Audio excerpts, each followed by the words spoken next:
So just in the last few days, we've seen 3 key events, and I'm sure there were more, but 3 events that kind of stood out to me that are really, really concerning about the future of the United States and where the country might be headed. First one being that Elon just suspended a random amount of journalists from Twitter, some from CNN, Washington Post, the New York Times, basically just people who reported on Elon and who were basically opposing voices who criticized him. He justified it by saying, well, those people were doxing me and revealing my real-time location where I am currently, so they need to be suspended because that's against the Twitter terms of service. But that just wasn't true. If you look into it, there were accounts like Matt Binder's account from the Majority Report, who has been suspended, who did nothing. He did absolutely nothing except that he talked about Elon, and Elon was not a big fan of this guy. Obviously, he's left-leaning. While in the meantime, Elon is bringing back literal Nazis, literal right-wing agitators who had been banned for very reasonable reasons. He's bringing those back. However, he got so much backlash from the people, from the public, from the press, from people on Twitter saying, dude, you can't do that. You can't just randomly remove journalists that you don't like from Twitter. So he put this poll out there, like Elon does, right? He's like, we let the people decide. So he asked, unsuspend the accounts who doxed my exact location in real time. And already the question shows how butthurt he is, right? A lot of these accounts did not reveal his location and dox him in real time. It's just pathetic. That's his reality, okay? So he's building his little reality construct and then puts a poll on top of it. And against his expectation, I guess, 43% of that poll said, yeah, now, please, you should unsuspend these people now. To which he replied, oh, no, sorry, too many options in the poll. I will redo the poll, right? Because obviously he added together like the other percentages, like 38.1, 14.4, and 4.5. So that would be more than 43. So he's like, no, this is not the outcome I expected from this poll. So let me just redo it. So he redid the poll and it was even more clear this time around. So he just gave 2 options in 7 days or now. And 58.7% of people voted now. You need to unsuspend them, okay? So Elon reinstated their accounts, and I think most of those people, if not all of them, are now back. But what it shows is, on one side, how thin his skin is, right? These people are just criticizing him. They're questioning some of his decisions, his leadership at Twitter. He can't handle that. He can't live with that criticism, so he has to ban them. He has to use his little power that he has on his platform. Obviously, he can do it. It's now his private platform. He can do whatever he wants with it. But he has to exploit that power in order to get his will, like a small child, while talking about the importance of freedom of speech. The irony and the hypocrisy of it is it's unspeakable. It is absolutely insane. And then we had this story coming from Texas. Texas AG tried to get a list of Texas trans residents for some reason. So an internal email reviewed by the Post described the scope of the request, which states, and this is a quote, need total numbers of changes from male to female and female to male for the past 24 months, broken down by month, the Texas DPS, Driver License Division Chief, wrote in a June email. We won't need the DL/ID number at first, but we may need to have them later if we are required to manually look up documents. And it's like, why do you need these people's names? Like, I understand you're requesting them and you want to have a comprehensive list of all people who changed their name, like literally singling out transgender people, but what's the reason? You're not giving any reason.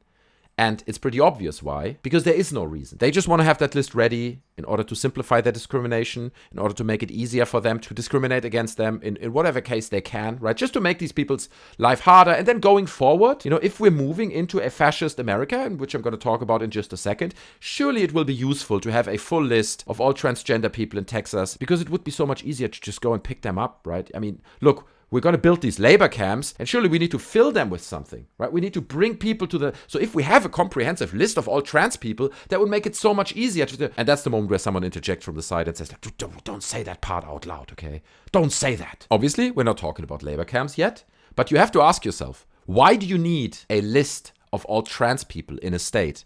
What's the reason? What's the thinking, the purpose of that? It is literally Third Reich stuff. It is literally the Nazis getting a comprehensive list of all Jewish people living in Germany and all Jew sympathizers as well. Like, if you're a Jew sympathizer, you should be on that list as well, because we don't differentiate between Jewish people and Jew sympathizers. That's kind of the same thing. The labor camps are big enough. We're going to, this stuff is unbearably concerning. And speaking of concerning, this takes me to the last thing that happened just in the last few days, okay? And that is that Trump had his big announcement. You may remember that Trump was like, going to have a big announcement on the 16th of December, right? And everyone thought it's his dump NFT trading cards. Turns out it wasn't, okay? He actually came forward in like his poor attempt of sharing like a political program, because this is like one of the accusations that many people have against Trump, that he has literally no program. He's like, what are your policies? Like, what are you gonna do? He doesn't have any policies. So now here he is putting forward some, they are not policies, okay, but some points that he thinks are close to what you would call a policy. So I'm going to put them on the screen. I'm not going to go through each single one, but basically it just says all information has to be controlled by Trump. Okay, obviously he's selling it as freedom of speech, right? It's all freedom of speech.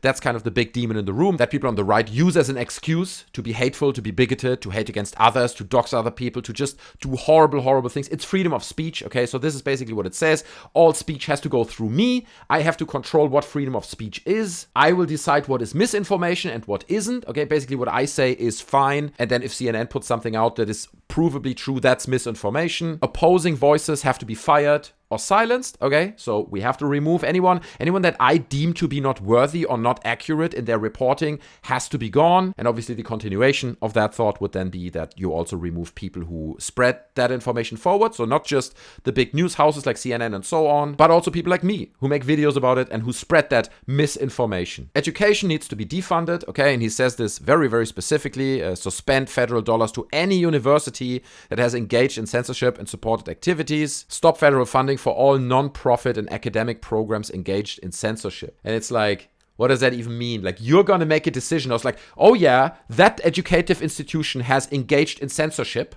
I found that. Me, Trump, I felt that that's what they did. So we're going to defund them. They get no more money and we're shutting them down. So only education that we approve can happen. Only information that we approve can be out there. Only opinions that align with our opinions are not disinformation. And we will make all those calls.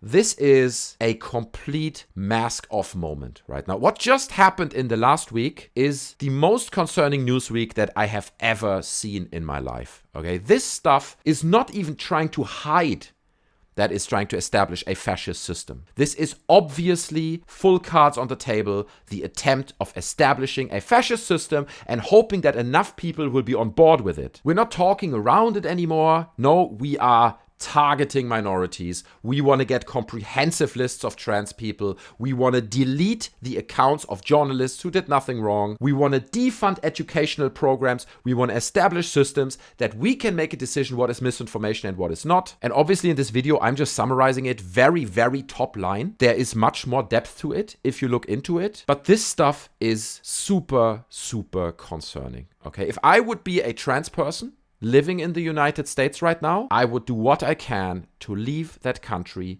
now. Sure, in 2024, it's not confirmed whether Trump is going to win. It's not even really confirmed whether Trump is even going to run. But just the risk of people like that coming into power, people like that then also amplifying systems like what we spoke about Elon earlier, this is a massive, huge red warning flag, okay? For anyone who's gay, anyone who's transgender, anyone who has differing opinions, anyone who is a loud voice on the left, please see the signs. Don't wait until it's too late. This is the stuff that happened in the Third Reich.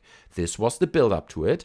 I'm German. I was heavily educated on the early warning signs of how it came to Hitler being in power and him establishing these systems bit by bit. There will be a point where it's too late to leave. And again, we don't know if Trump is going to be elected in 2024 and whether he will be able to establish all these systems that he's talking about here. But if he isn't, in 2024, things are not looking like they're going to get much better, whether Democrats or Republicans are in power, okay? In the next 8, 9, 10 years, stuff is going to get worse, which means people will be more desperate in 8 years' time. And that means that people will be more prone to voting for extremists. So even Trump or DeSantis or whoever represents opinions like that won't win in 2024. Someone else will be ready at 2028. And at this point, these elections are basically a gamble. If you're an openly gay person, if you're a trans person living in the United States, if you're an immigrant with an immigrant family living in the United States, do you want to play this gamble? Do you want to stay there and hope that 2024 will be fine and then 4 years later hope that 2028 will be okay, that these people don't come into power? Pick up your family in an effort to keep the United States clean, right? White, clean, and Christian. The warning signs could not be clearer at this point, guys. It is beyond concerning. It is beyond concerning. And I wanted to make this video to maybe, hopefully, give a little bit clarity of what's currently going on. Because I guess when you live in the United States, you see this every day. You might be working a lot or whatever and be very, very busy and not have time to digest all this information, kind of put it in kind of a clear structure and see actually what's going on, see the early warning signs, but they are there and they are obvious at this point. So this is just me putting this out there. You can believe me, you cannot believe me, it's entirely up to you, right? You can downvote this video and say I'm an idiot. fair enough. But I feel that it's to an extent my responsibility to make a video like that and to let you guys know that now is the point to consider things like leaving the country behind and moving to somewhere else where it might be a bit safer. So guys, if you want to discuss this further and maybe you enjoyed the video, then please smash the like button. But we have set up a Discord server for this channel where you can discuss these topics. You can discuss politics as a whole. You can talk about video games. You can vent about your problems. It's a great community over there, okay? We're going to listen to your problems. We're going to engage with them. And it's a great place to meet friendly new people. I'm hanging out there as well. So if you're interested, the link is down in the description. It would be amazing to meet you on the Discord server. It's obviously free. We also have introduced a membership to the channel. So if you're interested in becoming a member on the channel, supporting me in what I do, that'd be greatly appreciated. It's just $4.99 a month. You get great perks, emojis, badges, and so on. But also all the live streams that I do will indefinitely be available for you to be rewatched. If that's too much for you, you can obviously also subscribe to the channel. Support me that way. Again, don't forget to smash the like button on your way out. I appreciate your time. And yeah, stay strong, guys. Stay strong. I see you in the next one. I'm out. Bye.